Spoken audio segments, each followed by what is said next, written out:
Assalamu alaikum. Hello learners, welcome back once again with AFR Learning Point YouTube channel. Hopefully you are great. 18তম নিবন্ধন চূড়ান্ত সাজেশনে আজ ইংরেজির conditional sentence নিয়ে আলোচনা করব।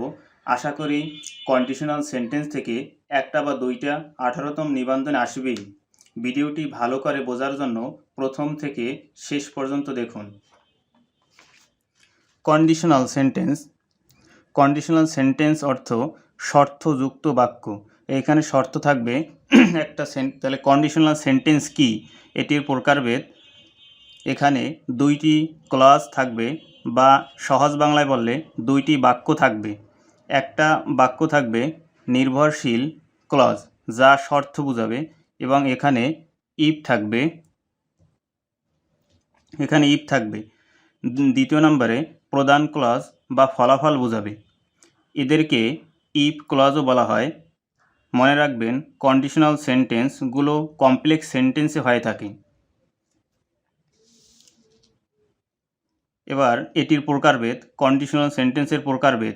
দেয়ার are 4 types of conditional sentence 4 প্রকার। Number 1 the zero conditional, number 2 the first conditional, number 3 the second conditional, number 4 the third conditional sentence. Example, if you come here I will go. এখানে if you come hair এটা একটা clause এবং I will গো একটা clause. তার মানে if you come hair একটা বাক্য, I will গো একটা বাক্য। এখানে নির্ভরশীল ক্লজ হলো ইফ ইউ কাম হেয়ার। এখানে ইফ আছে একটা শর্ত কন্ডিশনাল সেন্টেন্স, দ্বিতীয় আই উইল গো এটা ফলাফল ক্লজ বা রেজাল্ট ক্লজ। আমরা প্রথমেই জিরো কন্ডিশনাল নিয়ে আলোচনা করব। জিরো কন্ডিশনাল সেন্টেন্স, এখানে structure if plus present indefinite tense plus present indefinite tense. এখানে আমি লিখে দিয়েছি সাবজেক্ট ভার্ব ওয়ান অবজেক্ট, এপাশেও থাকবে সাবজেক্ট ভার্ব ওয়ান অবজেক্ট। আমরা জন্ম থেকেই আমরা জানি জিরো কন্ডিশনাল মানে দুই পাশে প্রেজেন্ট ইনডিফিনাইট টেন্স থাকবে, এপাশেও প্রেজেন্ট ইনডিফিনাইট টেন্স থাকবে। কিন্তু if plus past indefinite plus past indefinite টেন্সও হয়, যেমন if plus subject verb two object, if plus subject verb two object. এখন নোট, সাধারণ সত্য এবং অভ্যাস বোঝাতে ব্যবহৃত হয় এবং যে কাজটি সব সময় হয়ে থাকে। তাহলে কীভাবে বুঝবে এটা জিরো কন্ডিশনাল? আবার মনে রাখতে হবে যে সাধারণ সত্য এবং অভ্যাস বোঝাতে ব্যবহৃত হয় এবং যে কাজটি সব সময় হয়ে থাকে। তাহলে এটা আমরা মনে রাখবো, যে কাজটি সব সময় হয়ে থাকে। এবার আমরা জিরো কন্ডিশনাল সেন্টেন্সের example, if it rains water rises in the pond. এখন আমরা জানি যেটা সাধারণ সত্য এবং সবসময় করা হয়, ইফ ইট রেইনস যদি বৃষ্টি পড়ে, water rises in the pond এখানে বৃষ্টি শুরু হলে water rises in the pond বৃষ্টিতে পুকুরে পানি বেড়ে যায়। এখানে এটা প্রেজেন্ট ইনডিফিনাইট টেন্স, এটাও হবে present indefinite tense. If you hit water it boils, এটাও সত্য কথা। তাহলে সত্য কথা বা সত্য ঘটনা অথবা সায়েন্টিফিক কোনো মেথড থাকলে সেটাও হবে জিরো কন্ডিশনাল। তার মানে এপাশেও প্রেজেন্ট ইনডিফিনাইট টেন্স হবে, এপাশেও প্রেজেন্ট ইনডিফিনাইট টেন্স, মানে সাবজেক্ট ভার্ব ওয়ান অবজেক্ট, এপাশেও সাবজেক্ট ভার্ব ওয়ান অবজেক্ট। এবার if I asked her to come with us she always said no. এখন আমরা জানি সেকেন্ড কন্ডিশনালে সাবজেক্ট ভার্ব টু অবজেক্ট মানে পাস্ট ইনডিফিনাইট টেন্স থাকলে পরের অংশ আমরা দিই would could verb one object, কিন্তু এখানে উড কুড দেওয়া নেই। কারণ এখানে আমরা আগে একটি বলেছিলাম যে সব সময় হবে এরকম যদি বোঝায় সেটা হবে জিরো কন্ডিশনাল। তার মানে এখানে কি আছে, অলওয়েজ দেওয়া আছে। অলওয়েজ থাকার কারণে এটা জিরো কন্ডিশনাল। তার মানে এপাশে পাস্ট ইনডিফিনাইট, এপাশে হবে past indefinite, subject verb two object, আর এপাশেও হবে subject verb two plus object. এবার আমরা শুরু করব first conditional.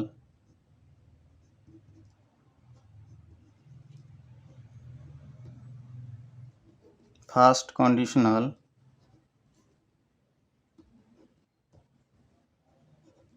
First conditional sentence. Structure: subject plus present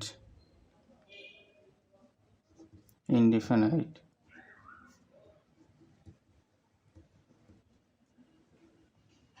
plus comma plus future indefinite.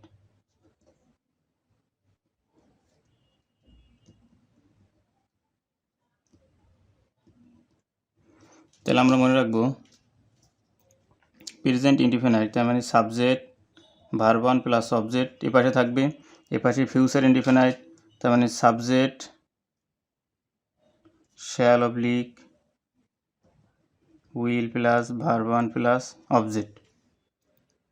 তাহলে দ্য ফার্স্ট কন্ডিশনাল সেন্টেন্সের structure subject present indefinite tense plus comma plus future indefinite তার মানে subject verb one object থাকবে, এবারে subject shall oblique will verb one plus object. উদাহরণ দিতে পারি আমরা, if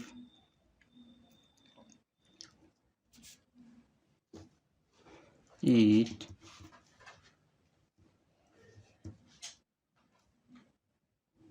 rains today,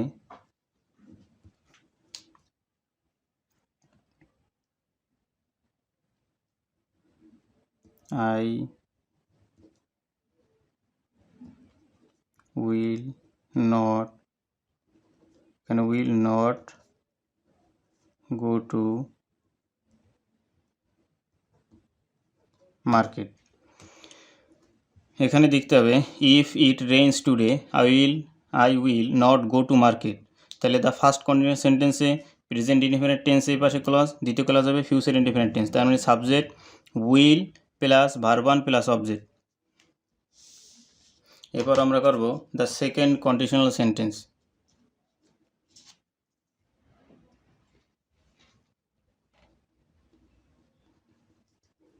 The second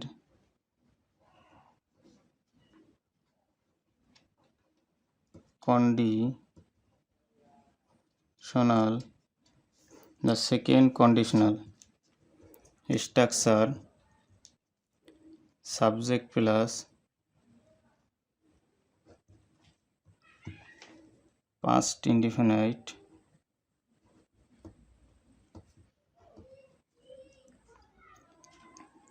plus comma plus subject would could oblique might plus verb one plus object. আর past indefinite টেন্সের structure subject verb two plus object. তার মানে the second কন্ডিশনালের structure এই ক্লজটা থাকবে ইফ প্লাস সাবজেক্ট, এখানে থাকবে if plus subject এখানে if plus subject, if plus past indefinite tense থাকবে, comma plus subject would could might verb one object, would could might verb one object. Example,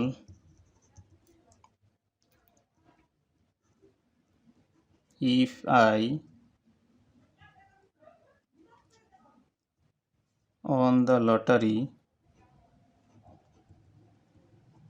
comma I would help the poor। The second conditional structure if plus subject past indefinite tense plus comma plus subject would could might plus verb and object। তাহলে if I won the lottery I would help the poor। এবার আমরা আসি third conditional.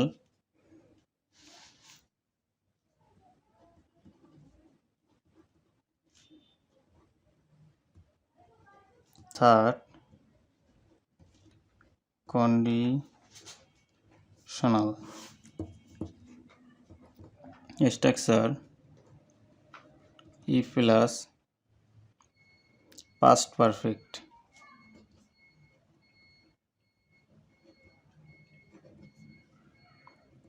comma plus subject would have oblique could have oblique might have verb 3 plus object. The third conditional sentence structure if plus past perfect tense plus subject would have, could have, might have verb 3 object. Past perfect tense এর rule হলো subject plus had plus verb 3 plus object. আমরা example দিতে পারি। Example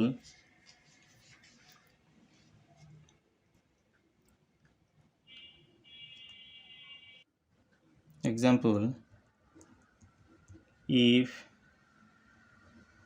you had driven fast, comma, you would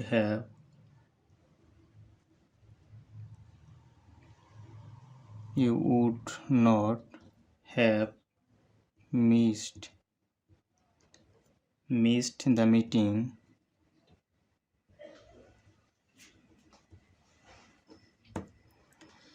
the third conditional if plus past perfect plus comma plus subject would have oblique could have oblique might have verb 3 object. তাহলে if you had driven fast you would not have missed the meeting. এই third conditional যদি if না থাকে তখন আর একটা structure এরকম একটা structure হতে পারে। এই ইফ ক্লজটা এখানে ইফ না থেকে হ্যাড থাকতে পারে, had plus subject plus verb 3 plus object plus comma plus subject এই উড হ্যাভ কুড হ্যাভ অথবা মাইট হ্যাভ এটা থাকবে। এখানে এই ক্লজটার এখানে if plus past perfect tense না থেকে এখানে had plus subject plus verb 3 plus object plus comma plus subject would have could have might have plus verb 3 থাকতে পারে। এবার example had been a king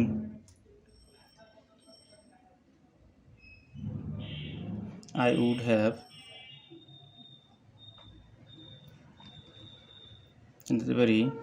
I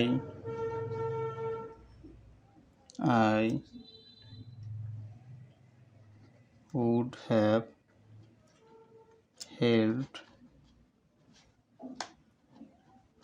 helped the poor. তাহলে এখানে if plus past perfect tense না থেকে এখানে থাকতে পারে had plus subject plus verb 3 plus object থাকতে পারে। তাহলে had I been a king, had I এখানে একটা subject I, had I been a king I would have help the poor. এবার আমরা দেখব নিবন্ধনে আসা বিগত বছরের প্রশ্নাবলী। Had I been rich I এখানে গ্যাপ ইউ এটা আসছে 16তম কলেজ নিবন্ধন। এবার দেখি আমরা জানি had I been had plus subject plus verb 3 থাকলেই আমাদের উড হ্যাভ কুড হ্যাভ দরকার। তাহলে আমাদের যেটা ভুল সেটা বাদ দেব আগে। উড এখানে হ্যাভ নেই, বাদ উড হ্যাভ নেই, এখানে উড নেই, তাহলে বি নাম্বার উত্তর উড হ্যাভ হেল্পড। এবার 2 নম্বরে if I had a type writer এটা আসছে 12তম কলেজ নিবন্ধন। এখানে দেখতে হবে ইফ প্লাস সাবজেক্ট এই হ্যাড এরপরে যখন ভার্ব 3 না থাকবে তখন এটা পাস্ট ইনডিফিনিট টেন্স, তার মানে সাবজেক্ট ভার্ব টু অবজেক্ট। যদি পাস্ট ইনডিফিনিট টেন্স হয় আমরা জানি সাবজেক্ট তারপরে সাবজেক্ট ভার্ব টু অবজেক্ট, এটা সেকেন্ড কন্ডিশনাল থাকলে would plus verb one, would could অথবা মাইট অন ভার্ব অন লাগবে। আমাদের এখানে কি আছে দেখি, এখানে আয়ের পরে উড কুড ভার্ব অন নেই, এটা কাটা। তারপরে আছে উড হ্যাভ এটাও হবে না, তারপরে আই মাইট হ্যাভ এটাও হবে না, তার মানে কোনটা হবে C number I would type myself. I would তার মানে পাস্ট ইনডিফিনিট টেন্স থাকলে would could might verb one object, C number উত্তর। এবারে 3 নম্বরে দেখি হ্যাড আই বিন রিচ, এটা এসেছে 11তম কলেজ নিবন্ধন। হ্যাড আই যখনই হ্যাড থাকবে প্লাস সাবজেক্ট ভার্ব থ্রি থাকবে তখন উড হ্যাভ অথবা কুড হ্যাভ মাইট হ্যাভ লাগবে আমাদের। তাহলে এই বি নাম্বারে উড হ্যাভ নেই, সি নাম্বারে এখানে উড হ্যাভ কুড হ্যাভ নেই, এখানে উড হ্যাভ কুড হ্যাভ নেই, তার মানে এ উত্তর would have helped the poor. এবার 4 নম্বরে if he gap a human beings he could not have done, এটা 16তম স্কুল নিবন্ধন। এখানে ইফ ক্লাসটা গ্যাপ আছে, এখানে রেজাল্ট ক্লাসটা দেওয়া আছে হি কুড নট হ্যাভ। তাহলে আমরা জানি সাবজেক্টের পরে would have could have plus verb three থাকলে subject had plus verb three object হবে। তাহলে এই এ নাম্বারে subject had plus verb three নেই, এটা কাটা, এটাই নেই subject subject had plus verb three নেই, এটাই subject had plus verb three নেই। সি নাম্বারে কি আছে subject had plus verb three আছে, হ্যাড প্লাস ভার্ব থ্রি, 4 নম্বর সি নাম্বার উত্তর। 5 নম্বরে if we practice speaking English we speak better, এটা এসেছে 11তম স্কুল নিবন্ধন। এখানে আমাদের দেখতে হবে সাবজেক্টের পরে ভার্ব টু প্লাস অবজেক্ট, তার মানে পাস্ট ইনডিফিনিট টেন্স, তার মানে সেকেন্ড কন্ডিশন আছে। আমরা জানি ইফ ক্লজটা যদি সাবজেক্ট ভার্ব টু অবজেক্ট থাকে তাহলে আমাদের would could verb one object, এখানে ভার্ব অন দেওয়া আছে, এখানে লাগবে উড কুড কোথায় আছে, এই বি নাম্বারে কুড হ্যাভ এটা হবে না, ক্যান হবে না, উড হ্যাভ হবে না, এ নাম্বারে কুড আছে। 6 number if I had seen him, 13তম স্কুল নিবন্ধন। এখানে if plus subject had plus verb three আছে, তার মানে থার্ড কন্ডিশনাল। তাহলে আমাদের রেজাল্ট ক্লজ দরকার subject would have could have verb three object, তাহলে এটাই উড হ্যাভ কুড হ্যাভ নেই, এটাই উড হ্যাভ কুড হ্যাভ নেই, এটাও নেই, এইটা আছে আই মাইট হ্যাভ, তাহলে ডি নাম্বার উত্তর। এবার 7 নম্বরে if I were a bird, subject if subject verb two object, এটা এসেছে 12তম স্কুল 2। এখানে সাবজেক্ট ভার্ব টু অবজেক্ট থাকলে আমরা জানি would could verb one object, এখানে বি নাম্বারে উড কুড নেই, এখানে শুড দেওয়া আছে শুড ফ্লাই, তাহলে এটা হবে না। তারপর আছে উইল ফ্লাই, এটা হবে না, আই ফিল, এটা হবে না। A number I would fly in the sky, A number উত্তর। 8 নাম্বার আছে had I known you were waiting outside, এখানে হ্যাড আছে subject verb two verb three আছে, তার মানে এখানে দরকার আমাদের would have could have, A নাম্বারে উড হ্যাভ কুড হ্যাভ নেই, এটা কাটা, এইটাই উড হ্যাভ কুড হ্যাভ নেই কাটা, এটাই উড হ্যাভ কুড হ্যাভ নেই, এটাও কাটা, তার মানে কোনটা হবে উড হ্যাভ ইনভাইটেড ইউ, মানে would have verb three object, D number উত্তর। 9 নম্বরে হ্যাড বিন হ্যাড, এখানে একটা আই হবে, had I been a king I, তাহলে এখানে had plus subject plus verb three দেওয়া আছে, তার মানে আমাদের উড হ্যাভ কুড হ্যাভ দরকার, এখানে উড হ্যাভ কুড হ্যাভ নেই, এটা কাটা, তারপর সি নাম্বারে উড হ্যাভ কুড হ্যাভ নেই, এটা কাটা, এটাও কাটা, তাহলে হবে কোনটা B number would have verb three object. 10 number if he runs fast he win the prize, এটা এসেছে ঢাকা ইউনিভার্সিটি ডি ইউনিটে 96-97 এবং রাজশাহী ইউনিভার্সিটি 5-6 সালে। এখানে দেখি ইফ হি রানস ফাস্ট, তাহলে subject E plus subject verb on plus object, তার মানে এটা আছে first conditional sentence he win the prize, তাহলে এখানে সাবজেক্ট আছে ভার্ব দেওয়া আছে, মাঝখানে লাগবে উড দ্য উইল অথবা শ্যাল উইল, তাহলে এখানে উড হবে না, ক্যান হবে না, কুড হবে না, তাহলে উইল, উত্তর উইল হবে। এই ভিডিওটি যদি ভালো লেগে থাকে তাহলে অবশ্যই তোমরা কমেন্ট করে জানাবে এবং এরকম ধারাবাহিক ভিডিও পেতে আমাদের এই চ্যানেলটি সাবস্ক্রাইব করে আমাদের পাশে থাকবে।